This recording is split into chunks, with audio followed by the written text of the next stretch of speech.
Olá, boa noite a você. Eu sou Adalberto Piotto e seja bem-vindo ao Cenário Econômico pela TV Brasil, com emissoras públicas em todo o país, diretamente dos estúdios da B3, no centro da cidade de São Paulo.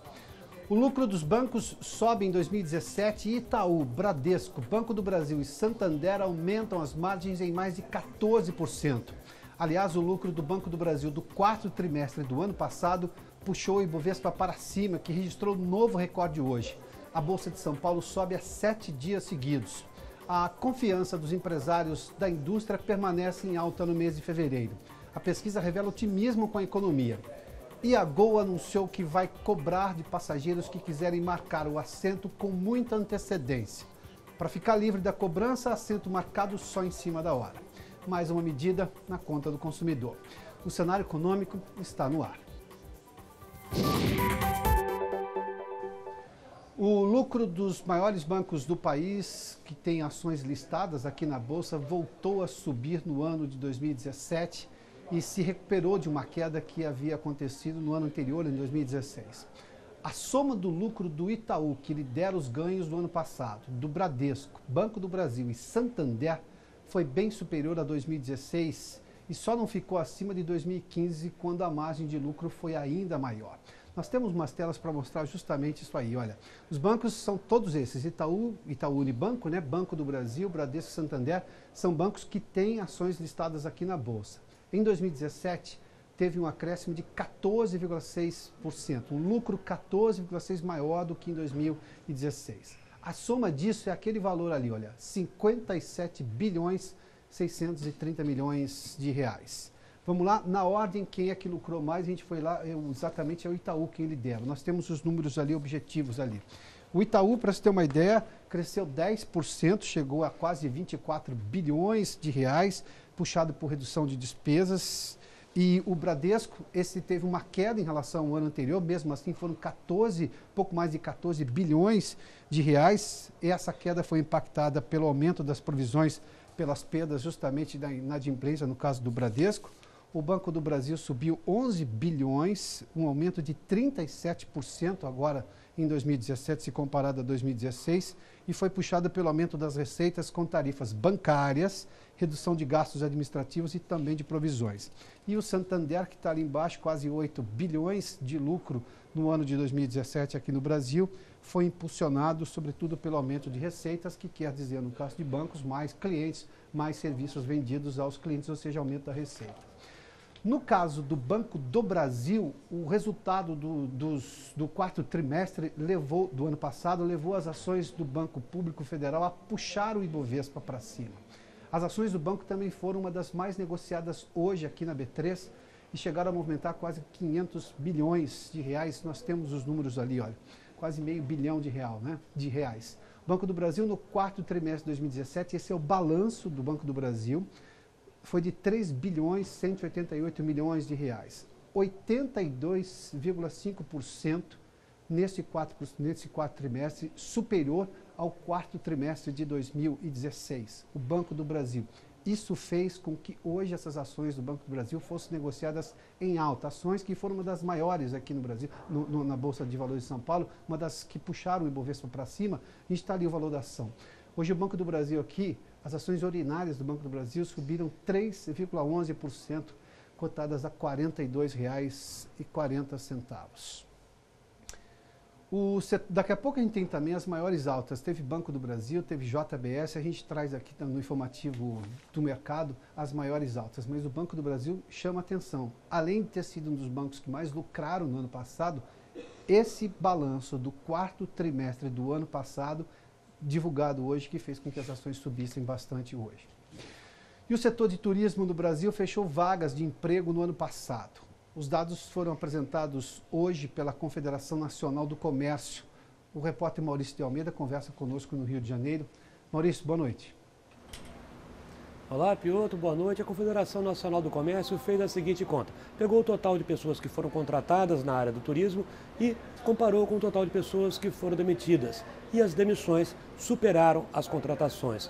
Ao todo, 12.700 vagas foram fechadas no setor de turismo em todo o Brasil. Mas como pegamos situações específicas, como a do Rio de Janeiro, por exemplo, o problema foi ainda pior. No Rio de Janeiro, 19.628 vagas no setor de turismo foram fechadas. É bom lembrar que 2017 veio logo depois de 2016, quando aconteceram os Jogos Olímpicos aqui no Rio de Janeiro. E com isso, o setor de turismo expandiu muito no ano de 2016. Ou seja, em 2017, tinham muitas pessoas trabalhando e a demanda não se manteve, por isso as demissões no Rio de Janeiro acabaram subindo. Aliás, a Confederação Nacional do Comércio diz que em várias regiões do país a demanda caiu por causa da crise. Ou seja, com menos dinheiro, com mais desemprego, na hora de fazer a economia, você deixa de pagar o quê? Educação, alimentação, saúde ou turismo, aquelas tão sonhadas férias. As férias são tão sonhadas, mas acabam não sendo essenciais. Então a pessoa deixa de lado as férias e com isso o setor de turismo acaba sofrendo impacto. A boa notícia foi que São Paulo liderou as contratações no país. Em São Paulo, onde você está, Piotr, as contratações subiram. Foram abertas 7.481 vagas. São Paulo, que tem um turismo forte de negócio e também está ampliando o turismo cultural cada vez mais. São Paulo competindo daqui a pouco quase igual para igual com o Rio no setor de turismo. Piotr. Muito obrigado, Maurício. É exatamente o turismo de negócios. Como o ano passado foi um ano de recuperação econômica, o turismo de negócios subiu e subiu na cidade de São Paulo. Mas vamos fazer só uma menção rápida sobre essa questão do turismo. O legado da Copa do Mundo de 2014 e das Olimpíadas do Rio de 2016 seria de aumentar o turismo de estrangeiros no Brasil. Há cidades no mundo, como por exemplo Paris, que tem mais turistas do que o Brasil todo. Eu não estou falando o país França, estou falando a cidade de Paris, tem mais turistas do que no Brasil inteiro, turistas estrangeiros. Esse legado que era esperado justamente pela divulgação maior da imagem brasileira lá fora, uma Copa do Mundo é o maior evento esportivo, e depois a Olimpíada, especialmente no Rio de Janeiro, mas enfim, você está falando de Brasil. Quando, por exemplo, não se consegue vender muito no mercado interno, as exportações brasileiras, porque o produto brasileiro é bom, conseguem convencer o consumidor lá fora e sustentam boa parte das indústrias aqui. Quando o turismo brasileiro, turismo doméstico, ou seja, de brasileiros viajando no país, acaba caindo por conta da crise, nós tivemos um começo de recuperação econômica no ano passado, isso poderia estar sendo sustentado pela entrada de turismo estrangeiro. Mas isso não está acontecendo, ou seja, aquele legado, esse legado da Copa do Mundo e das Olimpíadas para o turismo internacional, parece que não está compensando, por exemplo, esse turismo doméstico. A gente tem muito pouco turismo, embora tenhamos coisas maravilhosas para mostrar. Sobretudo as questões ambientais, só a Amazônia e o Centro-Oeste brasileiro tem razões de sobra para atrair muita gente no mundo. E a empresa aérea Gol começou a cobrar uma taxa extra dos passageiros que escolherem o assento no momento da compra da passagem. A taxa extra só não será cobrada se o passageiro fizer essa marcação, comprar a passagem, fizer essa marcação a menos de 7 dias da viagem. Ou seja, aquela ideia de comprar com antecedência, para comprar com bom preço, tudo bem, isso de alguma forma ainda existe. Mas você vai perder o benefício de marcar o assento lá na frente. Ou seja, lá atrás, quando você comprou com um mês de antecedência, 2, 3 meses, sobretudo para viagens internacionais, que é quando essa antecedência é normalmente executada pelo passageiro. Essa cobrança faz parte de uma série de mudanças estratégicas da Gol para segmentar o serviço de transporte aéreo, oferecendo mais ou menos opções para os passageiros de acordo com o seu perfil.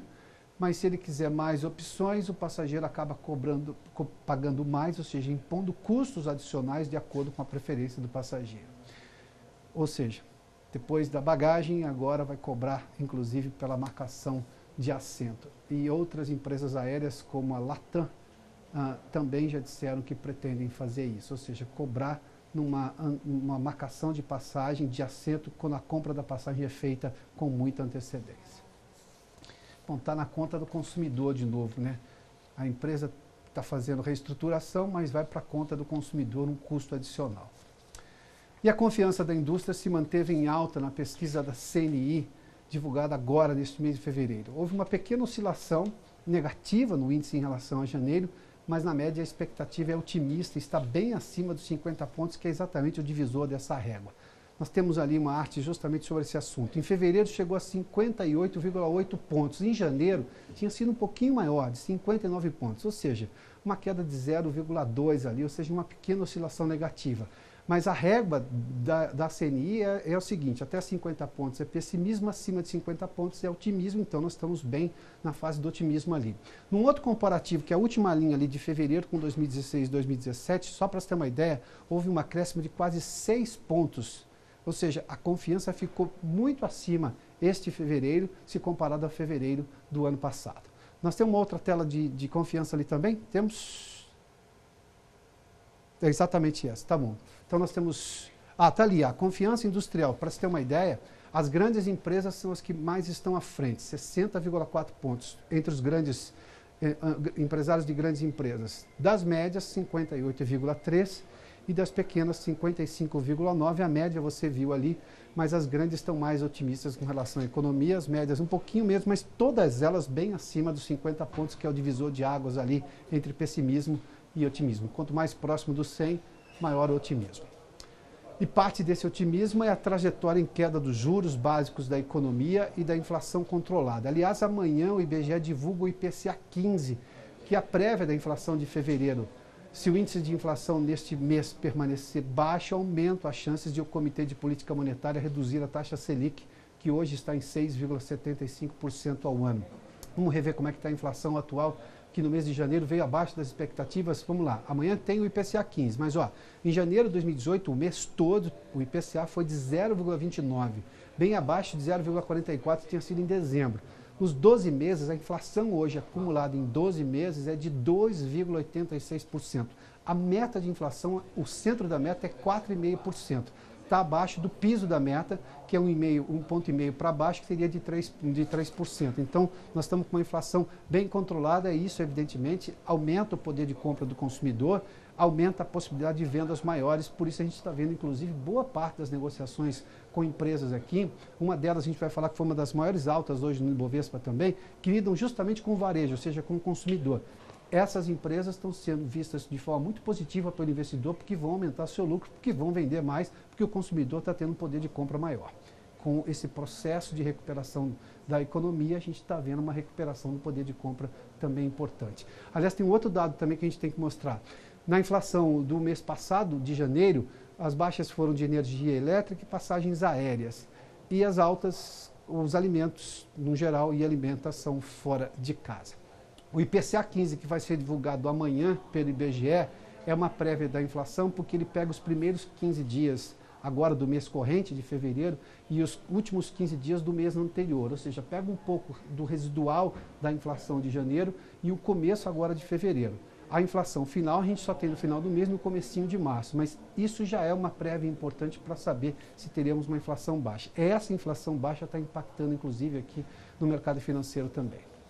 Nesta semana, o programa Um Olhar sobre o Mundo, conduzido pelo jornalista Moisés Rabinovici, aqui na TV Brasil, teve como convidado o diretor-geral da Organização Mundial do Comércio, Roberto Azevedo, entrevista da qual eu participei como convidado de Moisés. Um dos questionamentos que você revê agora é sobre uma preocupação da OMC acerca da inevitável mudança no emprego do futuro e como preparar as crianças hoje para o desafio de formar profissionais qualificados para este novo momento. Preocupações no Brasil e de todo o mundo. Acompanhe. Então, Roberto, me permita entrar na questão da educação e na preparação do mundo para o que a gente vai ter daqui a algum tempo. Um estudo da própria OMC mostra que hoje é impossível prever o que 2/3 das crianças que entram na escola primária, em que trabalho vão ter, qual vai ser o tipo de emprego dada a mudança do mercado de trabalho. A gente discute muito quais são os acordos comerciais, se o Mercosul, por exemplo, está ultrapassado, se precisa fazer alterações, mas isso de nada vai adiantar se a gente não tiver hoje mão de obra qualificada. O senhor fez menção à preocupação que o senhor tem com relação à educação brasileira e fez menção também à questão da China. Até outro dia nós perdíamos emprego para a China porque a mão de obra lá era muito barata. Isso até rendia um discurso ideológico aqui no Brasil. Só que tudo indica que a gente corre o risco muito sério de perder emprego para a China porque o trabalhador chinês vai estar mais preparado para esse novo emprego. Esse é um risco real que o senhor está vendo para a questão brasileira especialmente? É um risco para todos, não é só para o Brasil, não é um risco para a China também, é um risco para todos. Esse é um problema estrutural que nós vamos viver, né? Já estamos começando a experimentar esses primeiros fenômenos, né? E isso vai acelerar cada vez mais. A realidade é que, nessa discussão no Brasil, por exemplo, a questão da importação, né? O comércio, as importações são muitas vezes apontados como sendo problema, né? Estamos perdendo empregos porque estão entrando importações baratas, mas os nossos estudos mostram que em torno de 80% dos empregos que são perdidos no mercado de uma economia avançada ou complexa, como é a do Brasil, 80% desses empregos são perdidos para novas tecnologias, para métodos inovadores de administração, para inovações, não para importações ou para produto importado com competição estrangeira. E esse fenômeno ele não é bem entendido, eu acho, não só no Brasil, no mundo inteiro. E é um fenômeno que não vai desaparecer, pelo contrário, ele vai se intensificar. Nós estamos vendo a infância de uma revolução no mercado de trabalho que vai necessitar de uma preparação não só da força de trabalho, dos alunos, dos estudantes. Como pai, uma vez saindo de uma palestra, um pai me perguntou, mas então qual a carreira que eu preparo meu filho? Eu não sei, porque a carreira que o filho dele gostaria de entrar ou que ele gostaria de ver o filho fazendo pode desaparecer em pouco tempo. E isso inclui coisas que impensáveis num determinado momento.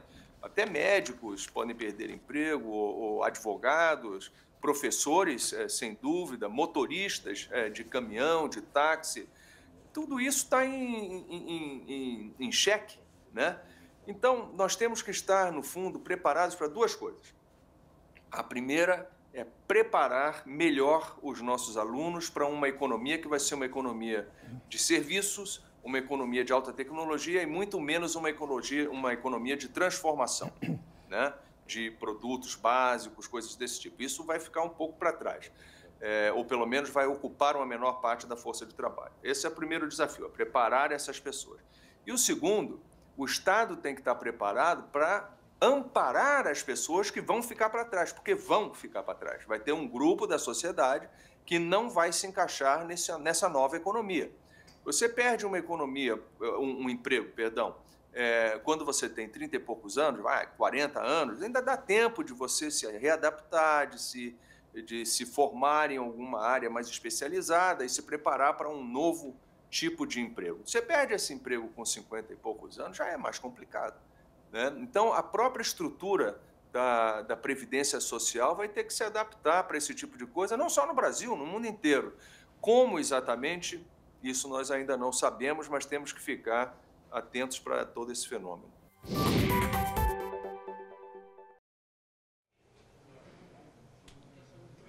E daqui a pouco os números do mercado financeiro, a gente teve um problema no tempo aí, vamos voltar de novo. Daqui a pouco os números do mercado financeiro com um novo recorde do Ibovespa e alta puxada pelo Banco do Brasil e Via Varejo, o conglomerado de dois gigantes do varejo, ou seja, Casas Bahia e Ponto Frio. Nós voltamos em instantes. Já de volta ao estúdio do Centro de Operações da Bolsa, com os números do mercado financeiro, vamos ao Ibovespa ali, olha, um novo recorde hoje, 86.686 pontos, alta de 0,74%. As maiores altas estão logo na sequência ali. Via Varejo, a gente está falando de Casas Bahia e Ponto Frio, Renner, B3 e Semig, essas maiores altas. Detalhe que a gente teve também a alta do Banco do Brasil, hoje extremamente importante também. E o dólar comercial, uma queda hoje de 0,42% a R$ 3,24.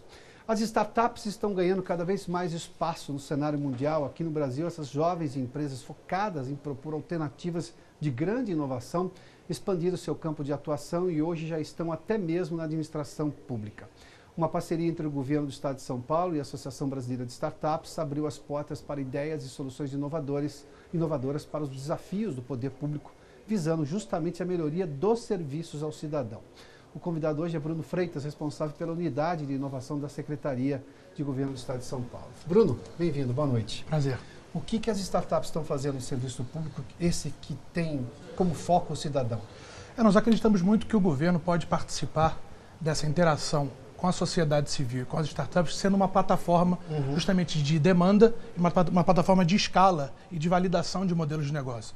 Então a gente fez um PitGov, que é um modelo pioneiro de interação com as startups, apresentando demandas de secretarias e de outros órgãos públicos diretamente focado para soluções de startups. Então as startups vinham, conveniavam as suas soluções, na verdade entregavam as suas ofertas e através de um convênio sem repasse de dinheiro público, ou seja, o governo não pagava por essas inovações, mas pelo desafio de poder trabalhar com o poder público, as startups vinham, trabalhavam em conjunto conosco e aí, através do resultado positivo disso, a gente tinha subterfúgio para poder fazer uma licitação, poder fazer algum tipo de acordo com elas no futuro. E eu fiquei sabendo, até o Rafael veio aqui, que é presidente da Associação Brasileira de Startups, e ele disse assim, olha, a gente tinha um problema para entrar nas grandes empresas. Porque a grande empresa chegava para um menino de 19 anos e dizia assim, ó, sua solução é boa, sua empresa é legal, mas eu preciso de 5 anos de experiência. Você precisa ter trabalhado para outros 4 clientes. Aí ele falou assim, mas como é que você vai pedir isso para um menino que tem 19 anos? E foi exatamente a Secretaria que fez a intermediação disso. Foi exatamente. Nós da Secretaria de Governo fizemos justamente a intermediação disso tudo e fizemos o acompanhamento e, na verdade, o aculturamento também das secretarias e dos órgãos públicos para com essa interação com a startup. Interessante, porque não dá para pedir certas coisas para uma empresa tão jovem assim, para a gente estar chegando no mercado agora, né? Sem dúvida. Inclusive, olhando essas demandas muito pontuais e muito específicas, que a gente brinca que tira o sono, né, do gestor público, a gente conseguiu fazer essa molecada de bermuda e chinelo, conseguir ter acesso a uma diretoria da Secretaria de Saúde, Secretaria de Educação e fazer esse alinhamento. Foi muito proveitoso e nos deu resultados muito legais. Me conta como é que é o dia a dia desse ar fresco, renovador, porque o Brasil tem vários problemas, as pessoas se cansam de tocar no assunto, toda hora reclamam, eu posso entender porque há vários problemas mesmo, Sim. Mas eu vejo essa molecada que chega aí, ele está querendo propor a solução, ele não quer discutir o problema, ele quer discutir a solução. Como é que é essa interação com essa molecada, com esse ar fresco dentro de repartições públicas? No momento que você prova que o resultado é propositivo, que de fato há resultados concretos que se podem construir, por exemplo, a gente teve um chatbot que entrou lá no PitGov, que hoje corresponde de 15% a 20% de todos os agendamentos do Poupa Tempo são feitos através de uma solução que veio de 3 moleques que se apresentaram nesse programa que a gente fez e hoje representam uma grande parte dos atendimentos do Poupa Tempo, que tem 2 milhões de atendimentos por mês. Então a gente vê que através do resultado, da concretude desses mais resultados... fantásticas do serviço público. Sim, 99% de aprovação. Diz, claro. Exato. Então é maravilhoso isso pra gente. Então a gente pega uma joia do Estado, uma coisa que é muito boa pra gente, consegue melhorar esse serviço ao cidadão, uma coisa que a gente trabalha muito que é a GovTech, que é a melhoria da máquina pública, ou CivTech, que é a tecnologia que melhora a vida do cidadão, e a gente fazendo essa convergência desses dois setores, a gente consegue de fato promover resultados concretos que venham a validar justamente qualquer tipo de inovação. O decreto agora federal que saiu, 9263, que dá umas estipulações novas também da própria lei da inovação, da maneira como se trabalha com risco tecnológico em âmbito federal. A gente aqui em São Paulo, em novembro, tinha um entendimento de risco tecnológico especial nosso. Então a gente consegue hoje interagir muito com esse setor de inovação, também melhorando muito a máquina pública e tentando traduzir um pouco desse cenário que hoje é muito dinâmico para um setor que não é tão dinâmico, mas que merece ser. Nós temos um tempo rápido aqui, me diga, mas tem um exemplo só para a gente trazer para o nosso espectador de uma coisa que funcionava e chegou um menino desse e falou assim, não, vamos fazer o seguinte, vamos fazer de outro jeito. Tem uma coisa muito clara, assim, palpável? A gente hoje tem, por exemplo, um sistema de comunicação dentro do Centro Paula Souza, com mais de 9 ETECs, que testaram, na verdade, a aderência dos pais e dos alunos junto com os professores, através de uma troca de mensagens de SMS num aplicativo. Isso teve uma melhoria de 65% dos pais indo, participando da vida acadêmica dessas crianças. As crianças conseguiram compartilhar mais seus entendimentos junto com os pais e a gente melhorou, se não me engano, em 80% o nível de aderência dos pais em encontros, em coisas do tipo. Então a gente começa a trabalhar justamente nesse quesito. Então são dois problemas resolvidos aí. O serviço ficou mais eficiente e eu consegui ter os pais se dedicando mais à educação dos filhos. Exatamente. Logo a gente tem uma educação melhor para as crianças. Puxa vida, isso é extremamente interessante. É ar fresco mesmo. Exatamente. É como a gente quer trabalhar a inovação governamental. Bruno, a gente vai voltar a falar desse assunto. Tá ótimo. O espaço está aberto para a gente falar de inovação. Por favor. E essa entrada de ar fresco na administração pública. Obrigado pela gentileza. Conte comigo. Aí. Muito obrigado pelo convite. Cenário Econômico termina aqui. Obrigado pela sua companhia, pela audiência. Boa noite e até amanhã.